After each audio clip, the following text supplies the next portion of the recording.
Can you just talk about what you saw closing out the game that, the lead kind of goes away there late and these guys come back 10 straight to start overtime?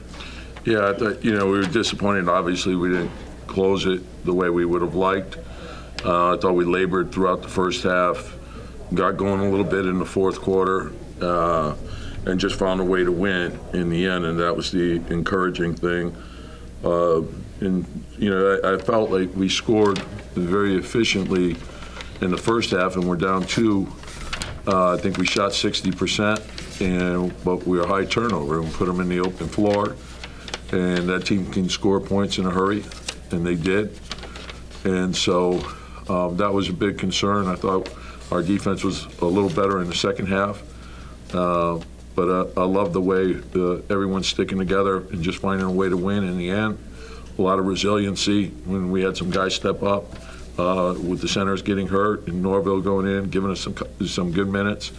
Everyone's important. You need everyone. Julius was Julius, and I thought Quick and Derek gave us a good lift. Reggie was terrific, and so you need everyone over the course of the season, and we just got to keep scratching wins up.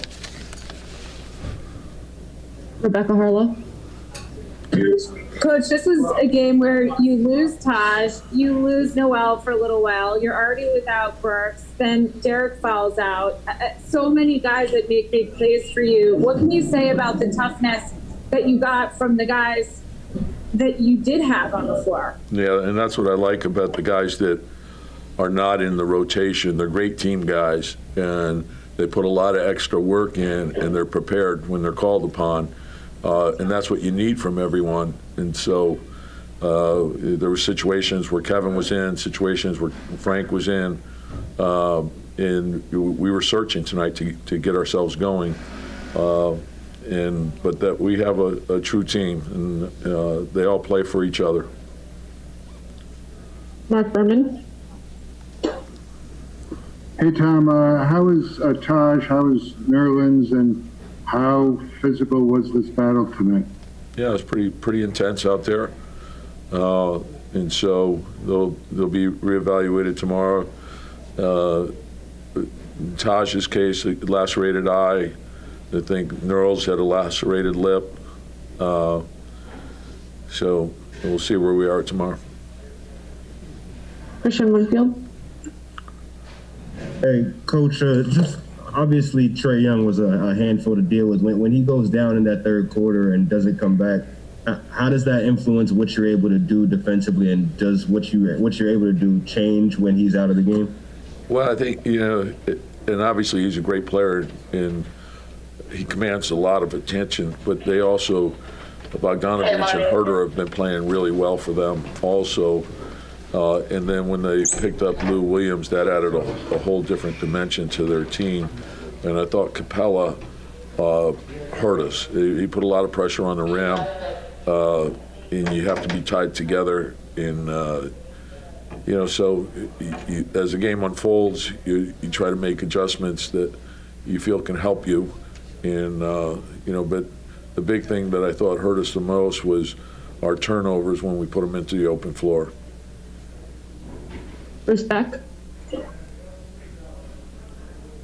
Tom, Walt Clyde Frazier said about the 19 threes tonight, this is just extraordinary. How did the Knicks learn to shoot like this? They rarely practice. What's your answer to the shooting performance of your ball club tonight and in recent games? Well, actually, we've put a lot of time into the shooting. So guys come in at night. They do come in for our shoot-arounds. In off days or film days, but they're also shooting days. So they've made a very serious commitment, and we knew we had to. It was a big concern going into training camp was how well can we shoot the three. And I think by working the way that they've worked, it's given them confidence. And I've always said, I think the two biggest things with shooting are confidence and concentration. So if you make that commitment to put the work in and you groove your shot and you have a checklist on your shot, it helps. And you can see that guys we're shooting the right threes too, and that's probably the most important thing. Because if you're shooting the right threes and you're not just jacking up any old three, It allows you, everyone knows when the ball's being shot. It allows you to get your defense set going back. So I think that's important as well. And of course, you got to put pressure on the defense, and that means that you need a drive, you need the ball to hit the paint, and then you need a spray out, and then you need a pass. And if you do that, you should get a rhythm 3. Dave Copper. Hey, Tom, a lot of these guys on the roster haven't been in playoff games or tough games down the stretch. When you get a game like this that's physical and overtime and you move into 4th place, what can this do for these guys? Well, you take everything step by step. There's a lot of physical teams in the league, and there's a lot of talented teams. So I think as you head down the stretch here, you want to be playing your best. We try to challenge all our players mentally every day. So you're building the right habits, and when the season ends, hopefully you're playing your best basketball.